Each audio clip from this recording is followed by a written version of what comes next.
Hello and good morning everybody. मैं वैशाली गुगे आप सभी का स्वागत करती हूँ हमारे चैनल पर और आप देख रहे हैं खबरें फटाफट। तो दोस्तों, आपकी सुबह की शुरुआत करते हैं दिन भर की ताजा तरीन गर्मा गर्म खबरों के साथ। आप तो जानते ही हैं कि हाल फिलहाल में मामला कैसा है, कोरोना वायरस और उसकी वैक्सीन कितनी अहमियत रखती है। तो साथ ही साथ में कोरोना वायरस के केस भी लगातार सामने आ रहे हैं, लेकिन भारत में स्थिति काफी सुधार में है और अब भारत में भी वैक्सीनेशन की प्रक्रिया जल्द ही शुरू होने वाली है। लेकिन बात की जाए अमेरिका, ब्रिटेन और बहरीन जैसे देशों की, तो यहाँ पर वैक्सीनेशन की प्रक्रिया शुरू हो गई है।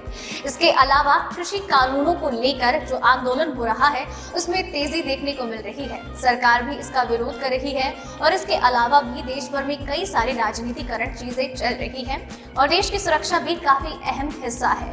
इसी के साथ ही दोस्तों, इन सारी खबरों को लेकर पूरी बात करेंगे हम आगे इस वीडियो में। तो इसी के साथ एक नजर डाल लेते हैं आज की सुर्खियों की ओर। कृषि मंत्री के आश्वासन पर बोले किसान नेता, कानून वापसी तक जारी रहेगा हमारा आंदोलन। अमेरिका में मॉडर्ना की कोरोना वैक्सीन को FDA की मिली मंजूरी। दिल्ली हाई कोर्ट का फैसला, शादी का वादा करके सेक्स करना हमेशा रेप नहीं। फ्रांस के राष्ट्रपति इमैनुअल मैक्रो कोरोना पॉजिटिव, 7 दिन के लिए आइसोलेट।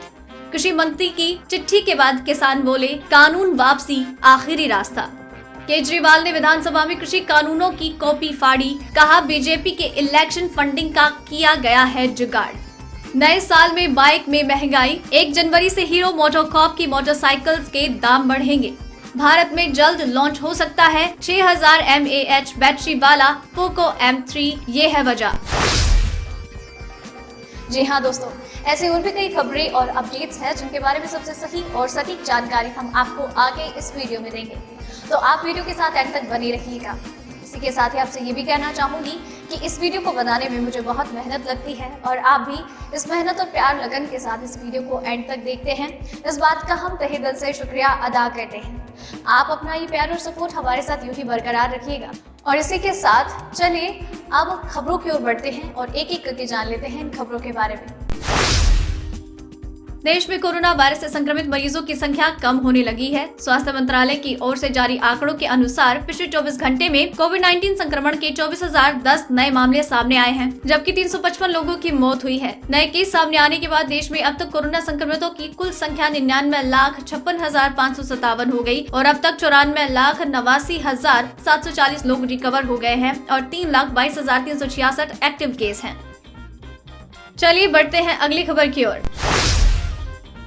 कृषि कानूनों के खिलाफ दिल्ली की सीमाओं पर डटे किसान सरकार के हर प्रस्ताव, हर अपील को दरकिनार कर रहे हैं। सुलह समझौते की कोशिशों की बजाय आंदोलन को और तेज किया जा रहा है। पंजाब हरियाणा से किसानों के दल लगातार दिल्ली बॉर्डर पहुंच रहे हैं। किसान नेताओं ने आरोप लगाया है कि प्रदर्शनकारियों को रास्ते में रोका जा रहा है। ये चेतावनी भी दी गई है कि सरकार ने रोक टोक बंद नहीं की तो सारे रास्ते फिर से बंद किए जाएंगे। किसान मजदूर संघर्ष समिति के दयाल सिंह का कहना है कि पीएम नरेंद्र मोदी को किसानों से बात करनी चाहिए और कृषि कानूनों को वापस लेना चाहिए। हम इन कानूनों के खिलाफ अपनी लड़ाई नहीं छोड़ेंगे। कृषि कानूनों के खिलाफ आंदोलन कर रहे किसानों के समर्थन में डीएमके और उनके सहयोगी दल भी आ गए हैं। आज चेन्नई में डीएमके और उनके सहयोगी दलों के नेता 1 दिन की भूख हड़ताल करके किसानों का समर्थन कर रहे हैं।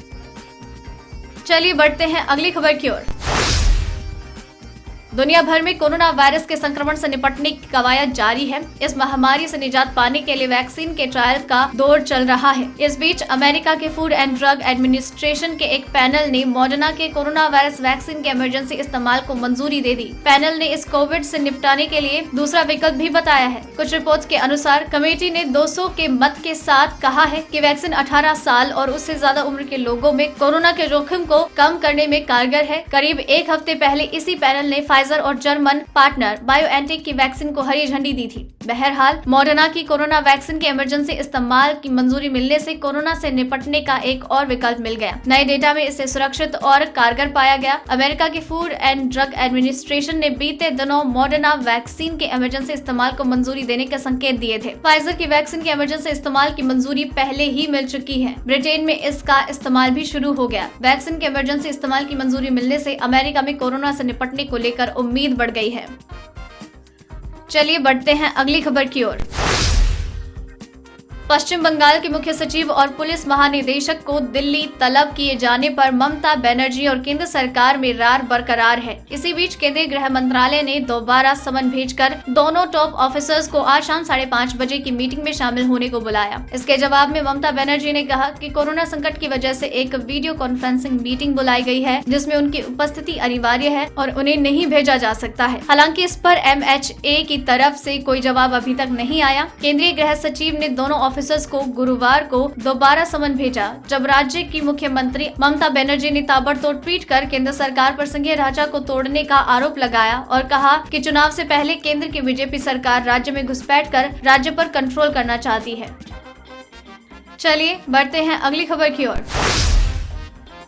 रेप केस की सुनवाई के दौरान दिल्ली हाई कोर्ट ने अपने एक फैसले में कहा कि शादी के वादे पर शारीरिक संबंध बनाना हर बार रेप नहीं है। दिल्ली हाई कोर्ट ने कहा कि आपसी सहमति से लंबे समय तक शारीरिक संबंध बनाना रेप की श्रेणी में नहीं रखा जा सकता और लंबे समय तक शारीरिक संबंध बनाना और फिर बाद में शादी के वादे से मुकरने के आधार पर रेप का मुकदमा दर्ज नहीं कराया जा सकता। उच्च न्यायालय ने इसी तरह के कथित दुष्कर्म के मामले में आरोपी को बरी करने के लिए निचली अदालत के फैसले को बरकरार रखते हुए ये टिप्पणी की है। जस्टिस विभू बाखरू ने निचली अदालत के खिलाफ की गई अपील को खारिज कर दिया। उन्होंने कहा, महिला और आरोपी दोनों लंबे समय तक आपसी सहमति से शारीरिक संबंध बनाए हैं। साथ ही कोर्ट ने कहा कि महिला ने निचली अदालत के फैसले के खिलाफ अपील दाखिल करने में भी 640 दिनों की देरी कर दी। हाई कोर्ट ने अपने फैसले में कहा कि शारीरिक संबंध बनाने के लिए शादी का वादा करने का प्रलोभन देना और पीड़िता के इस तरह के झांसे में आना समझ में आ सकता है।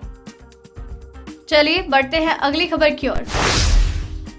दिल्ली विधानसभा के एक दिवसीय विशेष सत्र के दौरान आम आदमी पार्टी के राष्ट्रीय संयोजक और दिल्ली मुख्यमंत्री अरविंद केजरीवाल ने सदन में केंद्र सरकार द्वारा पास किए गए 3 कृषि कानूनों की प्रतियां फाड़कर अपना विरोध जताया और दिल्ली विधानसभा ने सभी कानूनों को खारिज कर दिया। उन्होंने कहा कि वो किसानों के साथ विश्वासघात नहीं कर सकते। केजरीवाल ने कहा कि ऐसा करते हुए मुझे दर्द हो रहा है, लेकिन मेरे देश का किसान सड़क पर है और मुझे तकलीफ हो रही है। उन्होंने कहा, ये सदन केंद्र सरकार से अपील कर रहा है कि ये कानून वापस ले लो। केजरीवाल ने कहा, पिछले कुछ सालों में भाजपा ने चुनावों को कितना महंगा बना दिया है, ये बात सभी जानते हैं। उन्होंने कहा, ये कानून किसानों के लिए नहीं बनाए गए हैं, बल्कि बीजेपी के चुनावों की फंडिंग के लिए बनाए गए हैं। ये बात किसान तो समझ गए और बाकी देशवासी भी जितनी जल्दी हो समझ ले उतना अच्छा है। दोस्तों, खबरों का सिलसिला खत्म नहीं हुआ है, अभी कई महत्वपूर्ण खबरें बाकी हैं और आप चाहते हैं कि आप तक खबरें लगातार आती रहे तो अभी चैनल को सब्सक्राइब कर लीजिए, बेल आइकन को दबा दीजिए ताकि आप तक नोटिफिकेशन पहुंचते रहे। तो चलिए अब अगली खबर की ओर बढ़ते हैं। फ्रांस के राष्ट्रपति इमैनुअल मैक्रो कोरोना पॉजिटिव पाए गए। राष्ट्रपति के ऑफिस ने गुरुवार को बयान जारी करके इस बात की जानकारी दी। बयान में कहा गया है कि राष्ट्रपति इमैनुअल मैक्रो कोरोना वायरस से संक्रमित हो गए हैं। ये बयान एलिसी पैलेस की ओर से जारी किया गया है। बता दें कि वहां के प्रेसिडेंशियल पैलेस को एलिसी पैलेस के नाम से जाना जाता है। इमैनुअल मैक्रो 7 दिन के लिए आइसोलेट रहेंगे, हालांकि वो काम करते रहेंगे। इमैनुअल से पहले अमेरिका के राष्ट्रपति डोनाल्ड ट्रंप, ब्रिटेन के प्रधानमंत्री बोरिस जॉनसन और ब्राजील के राष्ट्रपति जायर बोल्सोनारो को भी कोरोना हो चुका है। हालांकि ये सभी नेता अब स्वस्थ हैं। बता दें कि फ्रांस में कोरोना वायरस के 24 लाख से ज्यादा केस हैं, वहीं 59,000 से ज्यादा लोगों की जान जा चुकी है। हाल ही में पीएम मोदी ने फ्रांस के राष्ट्रपति इमैनुअल मैक्रो के साथ कोरोना वैक्सीन को लेकर बात भी की थी। दोनों नेताओं ने कोरोना वैक्सीन, महामारी के संकट के बाद आर्थिक सुधार, इंडो पैसिफिक क्षेत्र में सहयोग, समुद्री सुरक्षा, रक्षा सहयोग और जलवायु परिवर्तन में सुधार लाने के मुद्दे पर चर्चा की थी। चलिए बढ़ते हैं अगली खबर की ओर। इस साल प्याज की बड़ी कीमतों ने जिस तरह आम आदमी, किसान और सरकारों को मुश्किल में डाल दिया है, अब इससे सबक लेते हुए भविष्य में दोबारा ऐसा ना हो, इसका सरकार ने इंतजाम कर लिया है। अब सरकार ने घरेलू स्तर पर ही प्याज का बफर स्टॉक बढ़ाने की योजना बनाई है। इससे प्याज की जरूरत के वक्त भी कीमतें काबू में रहेंगी। कुछ रिपोर्ट्स के अनुसार एक सरकारी अधिकारी ने बताया है कि सरकार प्याज का बफर स्टॉक 1 लाख टन से बढ़ाकर 1.5 लाख टन करेगी। इससे आने वाले सालों में प्याज की कीमतों में बेतहाशा बढ़ोतरी नहीं होगी। प्याज का बफर स्टॉक बढ़ाए जाने से जब भी मार्केट में प्याज की कमी महसूस होगी, तभी बफर स्टॉक का प्याज बाजार में उतार दिया जाएगा। चलिए बढ़ते हैं अगली खबर की ओर। ऐसा लग रहा है कि पोको M3 को भारत में जल्द ही लॉन्च किया जा सकता है। इस फोन के इंडियन वेरिएंट को TUV रेनलैंड सर्टिफिकेशन पर देखा गया है। टिपस्टर मुकुश शर्मा ने M2010J19C1 मॉडल नंबर के साथ पोको M3 को स्पॉट किया। उम्मीद की जा रही है कि ये डिवाइस का इंडियन वेरिएंट है। पोको M3 की भारत में लॉन्चिंग की उम्मीद इसलिए भी हो रही है क्योंकि कंपनी ने इस साल पोको M2 को देश में लॉन्च किया। हालांकि दिसंबर में इसे लॉन्च किए जाने की संभावना कम है। उम्मीद है कि इसे अगले साल Q1 में उतारा जा सकता है। पोको M3 की ग्लोबल लॉन्चिंग पिछले महीने की गई। पोको M2 के अपग्रेड के तौर पर उतारा गया है इसे। इस डिवाइस के रियर में यूनिक पैनल और फ्रंट में वाटर ड्रॉप डिस्प्ले दिया गया है। पोको M3 की शुरुआती कीमत USD 149 लगभग 11,000 रुपए है। ये कीमत 4GB रैम और 64GB स्टोरेज वेरिएंट की है। पोको M3 के स्पेसिफिकेशन की बात की जाए तो इसमें 60 हर्ट्ज रिफ्रेश रेट के साथ 6.53 inch full HD plus display, Snapdragon 662 processor, MIUI 12, 48 MP triple rare camera setup और 6000 mAh की बैटरी दी गई है। तो दोस्तों आज के इस वीडियो में बस इतना ही। खबरों का ये सिलसिला यही खत्म करते हैं, लेकिन आप तक खबरें लगातार आती रहेगी क्योंकि आपको बस करना ये है कि वीडियो के नीचे नजर आ रहे लाल सब्सक्राइब बटन को दबाना है और फिर आपको दिखाई देगा एक बेल आइकन। उसे क्लिक करने के बाद आप तक सारी खबरें लगातार आती रहेंगी। आपको वीडियो पसंद आई तो इसे लाइक और शेयर जरूर कीजिएगा। वीडियो को एंड तक देखा है तो खबरों के बारे में अपने विचार हमसे साझा करें। साथ ही में अपना नाम मेंशन करना बिल्कुल ना भूलें। धन्यवाद।